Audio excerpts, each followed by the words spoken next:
Hello, स्वागत है आपका हमारे YouTube चैनल में। तो देखिए, हम पढ़ रहे थे रासायनिक अभिक्रियाएं एवं समीकरण, और इसकी जितनी भी समीकरण रासायनिक अभिक्रियाएं या समीकरण जो भी बनती हैं उन सभी को हम पिछले वीडियो में क्लियर कर चुके हैं। तो अब समझते हैं दैनिक जीवन में उपचयन अभिक्रियाओं के प्रभाव। तो देखिए, दैनिक जीवन में उपचयन अभिक्रियाओं के दो प्रभाव होते हैं। पहला है संक्षारण और दूसरा है विकृत गंधता। तो अभी हम समझते हैं कि संक्षारण किसे कहते हैं और इसको रोकने के उपाय क्या क्या हैं। तो चलिए पहले समझते हैं कि संक्षारण क्या है। और देखिए, ये बहुत ही इंपॉर्टेंट है, इसलिए मैंने इस पे IMP लिख दिया है। इसका मतलब क्या है कि ये इंपॉर्टेंट है, बोर्ड में ये सबसे ज्यादा आता है। तो चलिए अब समझते हैं कि संक्षारण क्या है।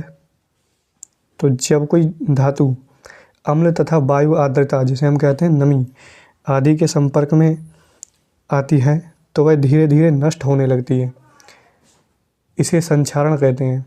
तो देखिए, इसके उदाहरण है लोहे की वस्तुओं पर जंग लगना। आपने देखा होगा कि जो लोहा होता है उस पर जंग लग जाती है, जिसको हम लोग काई भी कहते हैं कि काई आ गई उस पे। दूसरा है चांदी के आभूषणों पर काली परत का जमना। जब चांदी के आभूषण खुले में रख दिए जाएं तो उन पर काले रंग की परत चढ़ जाती है। वो सब किसके वजह से होता है संक्षारण की वजह से। अब देखिए, लोहे की परत पर जंग लगने की एक समीकरण है, वो मैं आपको बताता हूँ। तो लोहे का सूत्र क्या होता है? आयरन, जिसे हम कहते हैं Fe। और ये जब नमी के संपर्क में आता है, तो नमी या वायु के संपर्क में आता है तो वायु का सूत्र क्या होता है? O2। और नमी क्या होता है? पानी होता है। तो पानी के लिए हम लिख लेंगे H2O। जब ये तीनों आपस में क्रिया करते हैं तो जंग बनाते हैं। तो देखिए, Fe यानी कि लोहा और जल और ऑक्सीजन, ये आपस में मिलकर एक जंग का निर्माण करते हैं। इस जंग का सूत्र क्या है? Fe2O3.XH2O। ठीक है, हम यहाँ लिख देते हैं। ये क्या है? जंग। और इनको हम आपको पहले वीडियो में पढ़ा चुके हैं। ये क्या है? लोहा, और ये जल, और ये वायु। तो देखिए, संक्षारण से बचने के उपाय। अब संक्षारण से बचने के निम्नलिखित उपाय हैं। कौन कौन से हैं?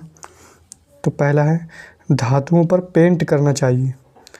देखो, जब लोहे की धातुएं होती हैं, अगर उन पर हम पेंट करते हैं तो वो उनका संक्षारण नहीं होता है।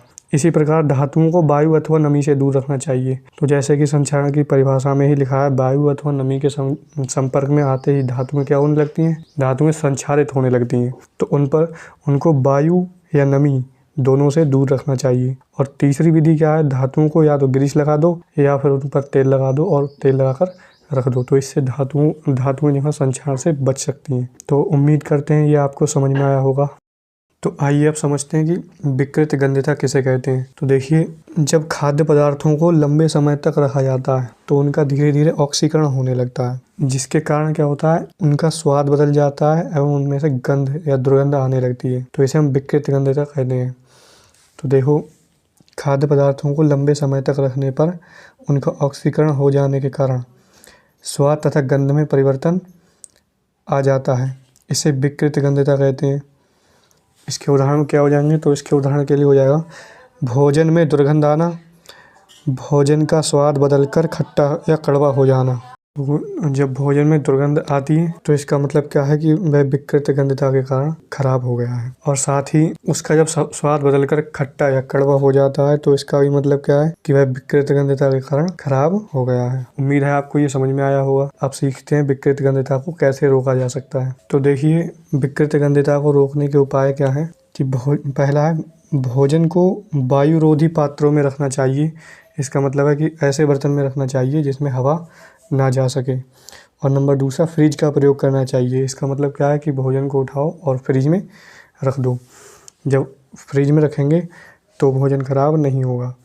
तीसरा है आलू के चिप्स के पैकेट में नाइट्रोजन गैस भरनी चाहिए। तो जब आप दुकान से कभी भी आलू के चिप्स के पैकेट खरीदते हैं तो देखते हैं कि उसमें गैस भरी होती है, बहुत ज़्यादा हवा भरी होती है। तो वो क्या होता है? वो सब नाइट्रोजन गैस होती है। इससे क्या होता है कि नाइट्रोजन गैस ठंडी होती है, भोजन को ठंडक मिलती रहती है, जिससे वह खराब नहीं होता है। तो इस प्रकार हमारा पहला चैप्टर रासायनिक अभिक्रिया एवं समीकरण पूरा होता है। अगर इसमें कहीं भी किसी भी टॉपिक में अगर आपको दिक्कत हो तो कमेंट में बताना, हम उसको पूरा ठीक करने की कोशिश करेंगे। तो यदि वीडियो पसंद आई हो तो वीडियो को लाइक कीजिए, चैनल को सब्सक्राइब कीजिए और अपने दोस्तों के साथ शेयर कीजिए। धन्यवाद।